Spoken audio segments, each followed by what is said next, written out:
আসসালামু আলাইকুম প্রিয় দর্শক, আজ সোমবার মানে 16ই ফেব্রুয়ারি।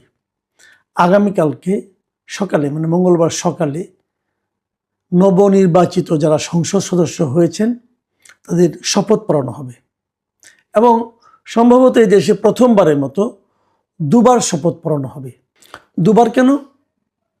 দুবার এ কারণে যে একবার শপথ পড়ানো হবে সংসদ সদস্য হিসাবে, আরেকবার শপথ পড়ানো হবে সংবিধান সংস্কার পরিষদের সদস্য হিসাবে। একই লোককে পড়ানো হবে, কারণ তারা সংবিধান সংস্কার পরিষদের সদস্য হিসাবে শপথ নেবেন এ কারণে যে তারা দায়িত্ব নেওয়ার পর আমাদের সংবিধানটাকে সংশোধন করবেন এবং সেটা জুলাই সনদ অনুযায়ী করবেন। এরকমই আবদার চলছে, এরকমই নিয়ম। এটা আলী রিয়াজ সাহেব বলেছেন, এভাবেই করতে হবে। এখন সেই সংস্কার কোথায়, কিভাবে, কতটুকু হবে না হবে, তার সঙ্গে বিএনপির যে নির্বাচনী ইশতেহার তার কতটুকু মিল আছে, কতটুকু গড়মিল আছে, সেটা কিভাবে গড়মিল থাকলে সেটাকে কিভাবে ম্যানেজ করা হবে, সেটা অন্য প্রসঙ্গ। ওই প্রসঙ্গে আমি আসবো। ওই প্রসঙ্গ আগামীতে অত্যন্ত বড় প্রসঙ্গ হিসেবে আবির্ভূত হবে বলে আমার ধারণা। সেই প্রসঙ্গ নিয়ে আমরা কাল পরশু কথা বলতে পারবো। আজকে আমি যেটা নিয়ে কথা বলবো সেটা হলো এই সংসদ সদস্যদের শপথ পড়াবেন কে। যতটুকু বোঝা গেছে শপথ পড়াবেন সিইসি মানে প্রধান নির্বাচন কমিশনার। প্রধান নির্বাচন কমিশনার এম নাসিরউদ্দিন তিনি এই শপথটা পড়াবেন। প্রশ্ন হচ্ছে তিনি কেন পড়াবেন, আইনগুলো কি, কোন আইনের মাধ্যমে এটা উনি পড়াচ্ছেন। সেটা হলো, নিয়মটা হলো যে এই সংসদ নির্বাচনের পর যখন সরকারি গ্যাজেট হয়, সেই গ্যাজেটের প্রকাশের 3 দিনের মধ্যে আগের সংসদের যিনি স্পিকার, সংসদ তো তখন থাকবে না, কারণ নতুন নির্বাচন হলে তো আগের সংসদ ভেঙে দেওয়া হবে। আগের সংসদে যিনি স্পিকার তিনি এই শপথ পড়াবেন। এটা কিন্তু সরাসরি সংবিধানের অংশ।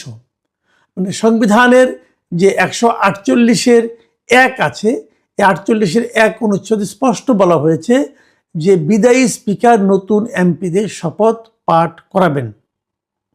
এখন যদি কোনো কারণে বিদায়ী স্পিকার শপথ পাঠ করাতে না পারেন, তাহলে 148-এর 2 ধারায় বলা হয়েছে, 2 অনুচ্ছেদে বলা হয়েছে যে স্পিকারের মনোনীত কোনো ব্যক্তি তার কাছেও এমপিরা শপথ নিতে পারবেন। তার মানে 2 জায়গায় কিন্তু স্পিকারকে লাগবে। হয় স্পিকার পড়াবেন, না হলে স্পিকার যদি অন্য কাউকে মনোনীত করেন যে আমার পরিবর্তে উনি পড়াবেন, তাহলে তাও হবে। তারপরে স্পিকারকে লাগবে। আবার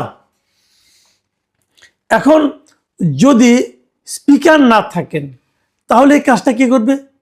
তাহলে ডেপুটি স্পিকার করবে। এটাও কিন্তু সিম্পল। যদি ধরেন স্পিকার নাই, স্পিকার মারা গেছে, স্পিকার নিখোঁজ, স্পিকার গুম হয়ে গেছে, হইতে পারে তো, তাই না?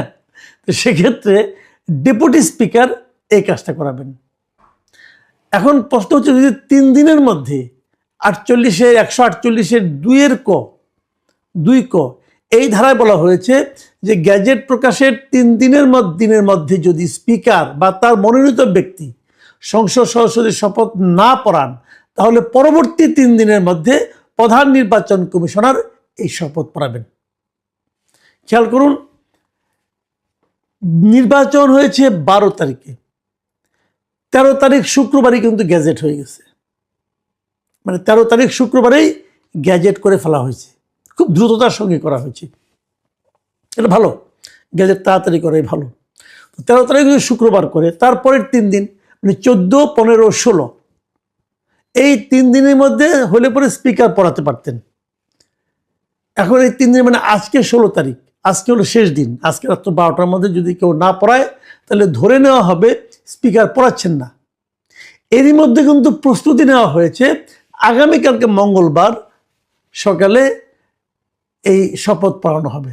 যেহেতু স্পিকার নেই, স্পিকার পড়াইলেন না 3 দিন, অতএব প্রধান নির্বাচন কমিশনার তিনি পড়াবেন। এই পর্যন্ত সব ঠিকঠাক এবং সেই অনুযায়ী বিভিন্ন জায়গায় দাওয়াত হয়ে গেছে। এখন প্রধান নির্বাচন কমিশন পড়াবেন, এটা কিন্তু আগামীকালকে পড়ালে এর কিন্তু আইনগতভাবে কোনো বাধা নেই। এখন আমার প্রশ্ন হলো, আমি এটা বস্তুটা করছি কোনো ঝামেলা পাকানো, আমাকে অনেকে মনে করেন যে আমি বিভিন্ন রকম ঝামেলাটা পাকাই, এই ঝামেলা পাকাই না। আমি এই প্রশ্নগুলি করি এই কারণে যে এই প্রশ্নগুলি কিন্তু পরবর্তী সময়ে কখনো না কখনো উঠতে পারে। ইতিহাস বলতে একটা কথা আছে না বলেন? আপনি আজকে যে কাজটা করবেন, এই সরকার আজকে যে কাজটা করবে, আজকে থেকে 20 বছর পর, 30 বছর পর যখন কোনো কিছু নিয়ে এইগুলি নিয়ে গবেষণা হবে, তখন তার ইতিহাস খুঁজবে যে ঘটনাটা কি, তারা খুঁজে কি পাবে যে প্রথম 3 দিন স্পিকার শপথ পড়ার নাই। তাহলে প্রশ্ন হবে কেন পড়ার নাই? উনি কি মারা গেছেন? উনি কি ইন্তেকাল করছেন? উনি কি হয়েছে? উনি কি বিদেশে গেছেন? উনি কোথায়? ওনাকে কি জানানো হয়েছিল? ওনাকে বলা হয়েছিল আপনি আসেন? উনি বলেছেন যে আমার পেট ব্যথা, আমি যাবো না। কিছু একটা হয়েছে তো, কি হয়েছেটা কি? আচ্ছা, ওনাকে যে খোঁজা হয়েছে, উনি যে নাই, এই জিনিসটা কে কনফার্ম করলো? সরকারের কোন বিভাগ কনফার্ম করেছে যে স্পিকার নাই, স্পিকার হাওয়া হয়ে গেছেন? কে কনফার্ম করেছেন? আপনাদের নিশ্চয়ই মনে আছে যে 2024 সেই গণ অভ্যুত্থানের পর যখন নাকি বিভিন্ন লোকজন বলা হচ্ছিল তারা সেনা নিবাসে আছেন, সেনাবাহিনীর এখতিয়ারে আছেন, তাদের হেফাজতে আছেন, এ ধরনের নানা ধরনের কথা কিন্তু বলা বলি হচ্ছিল। এবং তাদের একটা তালিকা ওই সময় আইএসপিআর মানে সেনা বিভাগের মানে সেনানিবাসের সেনাবাহিনীর একটা যে আপনার পাবলিক রিলেশন অফিস, সেই আইএসপিআর থেকে একটা তালিকা দেওয়া হয়েছিল যে কে কে কোথায় কোথায় আছে এবং তাদের কাছে তাদের হেফাজতে কে কে আছে। সেখানে ওই সময় যে ঢাকার ডিএমপি কমিশনার ছিল হাবিবুর রহমান, তার নাম ছিল, প্রধান বিচারপতির নাম ছিল, আরও অনেকে ছিল, এবং সেখানে স্পিকার শিরিন শারমিন চৌধুরীর নামও ছিল। ওই তালিকার 4 নম্বর নামটা ছিল ডক্টর শিরিন শারমিন চৌধুরী, জাতীয় সংসদের স্পিকার। তিনি তাদের হেফাজতে ছিলেন। এবং ওই 11 নম্বরে ছিল ডেপুটি স্পিকার শামসুল হক টুকুর নাম। এরা উভয়ে সপরিবারে ওনাদের ওখানে ছিলেন। তো শিরিন শারমিন এই শামসুল হক টুকুকে তারপর সেখান থেকে আপনার একটা মামলায় অ্যারেস্ট করে নেওয়া হয় এবং উনি এখন জেলে আছেন, একটা মামলায় অ্যারেস্ট হয়ে উনি জেলে আছেন। শিরিন শারমিন চৌধুরী কোথায়? উনি তো জেলে নাই, তাহলে উনি কোথায়? ওনার খবর কেউ বলতে পারছে না। উনি ছিলেন তো সেনা হেফাজতে, তা সেখান থেকে কোথায় গেলেন? তাহলে এটা সেনাবাহিনীকে জিজ্ঞাসা করা হোক, ভাই আপনারা ওনারা কি করছেন? এখনই উনি আপনাদের কাছে আছেন, অথবা উনি কি অন্য কোথাও গিয়েছেন? কোথায় গিয়েছেন আপনারা কি জানেন? নাকি আপনারা ওনার উপর কোনো দায়িত্ব বোধ করেন না, ছেড়ে দিয়েছেন? হতে তো পারে, কোনো সমস্যা নাই ছেড়ে দিলে পরে, দেশ ভালো অবস্থা আছে, ওনার এখানে থাকার দরকারটা কি, ছেড়ে দিয়েছেন। কোথায় ছেড়ে দিয়েছেন? উনি কোথায় গেছেন? কোনো খোঁজ খবর কেউ জানেন না? ওটাকে খোঁজা হয়েছে। এত বড় একটা ঘটনা, দেশে একটা নির্বাচন হয়েছে, এখন স্পিকার হিসাবে উনি শপথ পড়াবেন। এখন আপনারা হয়তো বলবেন যে উনি কিভাবে পড়াবেন, উনি তো পদত্যাগ করেছিলেন। হ্যাঁ, উনি পদত্যাগ করেছিলেন। উনি অগাস্টে ঘটনা ঘটলো, উনি সেপ্টেম্বরেই পদত্যাগ করেছিলেন। তো এখন উনি পদত্যাগ করলেও কিন্তু আইন সংবিধান অনুযায়ী যে উনি পদত্যাগ করুন আর না করুন সেটা ব্যাপার না, পরবর্তী সংসদ হওয়ার আগ পর্যন্ত উনি থাকবেন। সেই হিসেবে উনি এসে পড়াবেন। আচ্ছা, আমি ধরে নিলাম ওনার পদত্যাগটা কার্যকর হয়েছে, উনি আর পড়াবেন না, উনি আর এই ঝামেলা আসবেন না, ঠিক আছে, আসবেন না। তাহলে যদি স্পিকার পদত্যাগ করে, তাহলে স্পিকারের দায়িত্বটা কে পায়? Deputy speaker. ডেপুটি স্পিকারকে শামসুল হক টুকু। এখন শামসুল হক টুকু কি পদত্যাগ করেছেন? শামসুল হক টুকু কিন্তু পদত্যাগ করেন নাই। ওনাকে একটা মামলায় গ্রেপ্তার করে আপনি জেলে নিয়েছেন। উনি এখান থেকে এসে ওনাকে আপনার প্যারোলে বের করে নিয়ে আসেন, নিয়ে এসে উনি শপথ পড়াবে, অসুবিধাটা কি? এবং ওনাকে গ্রেপ্তার দেখানো হয়েছে, ওনার মধ্যে কোনো সাজাও তো হয়নি, উনি তো সাজাপ্রাপ্ত আসামিও না।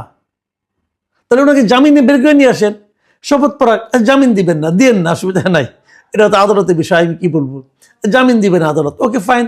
তাহলে তাকে মানুষ মারা গেলেও তো প্যারোলে মুক্তি পায়, ওনাকে প্যারোলে মুক্তি দিয়ে নিয়ে আসেন 2 ঘন্টা 3 ঘন্টার জন্য, উনি শপথ পড়ায় আবার জেলখানা ঢুকে যাবে, অসুবিধাটা কি? সেগুলো করলেন না কেন? ওনাকে কি অ্যাপ্রোচ করা হয়েছিল? উনি কি বলেছেন যে আমি পড়াবো না? 3 দিন তো আপনার বসে বসে জাস্ট সময় ক্ষেপণ করলেন ইচ্ছা করে, যাতে নাকি চতুর্থ দিন আপনারা সিইসিকে আনতে পারেন। দেখেন এই যে পুরো বিষয়টা না, এই বিষয়টা যে কেন করা হচ্ছে, তার মানে আপনারা ওনাকে দিয়ে পড়াবেন না, সমস্যা নেই, কিন্তু আইনটা তো দেওয়া নেই। ওনাকে পড়ালে কি আপনাদের মান সম্মান যাবে? আমি একটা ঘটনার কথা উল্লেখ করি, পুরনো ঘটনা। আপনাদের মনে আছে 90-এর গণ আন্দোলনে কিন্তু এরশাদ সরকারের পতন হয়েছিল। এরশাদ সরকারের আমলে সংসদের স্পিকার ছিলেন কি? শামসুল হুদা চৌধুরী। সেই শামসুল হুদা চৌধুরী কিন্তু পরবর্তীতে যে বিএনপি এবং আওয়ামী লীগ দুইজনে মিলে যে ইলেকশনটা করলো, 91 ইলেকশন, যেখানে বিএনপি জিতেছিল, এই সকল সংসদদেরকে, বিএনপির এবং এদেরকে, আওয়ামী লীগের এমপিদেরকে শপথ পড়িয়েছিলেন কিন্তু শামসুল হুদা চৌধুরী।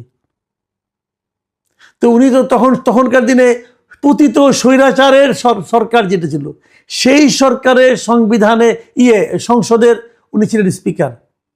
কোনো সমস্যা তো হয় নাই, বরঞ্চ আইনটা, রীতিটাকে আপনি আপহোল্ড করে রেখেছিলেন। তো এগুলো ঘটতে থাকবে, এবং এই প্রত্যেকটা ঘটনার মাধ্যমে দায়িত্বপ্রাপ্ত যে ব্যক্তিরা, তারা তাদের চরিত্রের তাদের যে চরিত্রটা, তারই প্রকাশ ঘটাবেন। আমি মনে করি এক্ষেত্রে তাই ঘটানো হয়েছে। এই সরকারের আইন বিষয়ক উপদেষ্টা আছেন আসিফ নজরুল ইসলাম, মিস্টার আসিফ নজরুল সাহেব, আইনের অধ্যাপক ঢাকা ইউনিভার্সিটির। উনি একটা উদাহরণ তৈরি করলেন। উনি আবার শুনেছি উনি নাকি এখান থেকে শেষ করে আবার ক্লাসে ফিরে যাবেন। উনি ওনার স্টুডেন্টদের এই উদাহরণটা দিবেন যে আমি এই কাজ করেছি, এবং এটা একটা উদাহরণ হয়ে থাকবে আমাদের এখানে আইনের ক্ষেত্রে, যে এভাবে করা যায়। সেই উদাহরণটা আমাদের জন্য কি সম্মানের হবে, লজ্জার হবে, নাকি আইনের ব্যত্যয় ঘটবে? আমি জানি না এটা কোনটা হবে, তবে এটা হয়তো পরবর্তীতে ইতিহাসই তাকে বিচার করবে।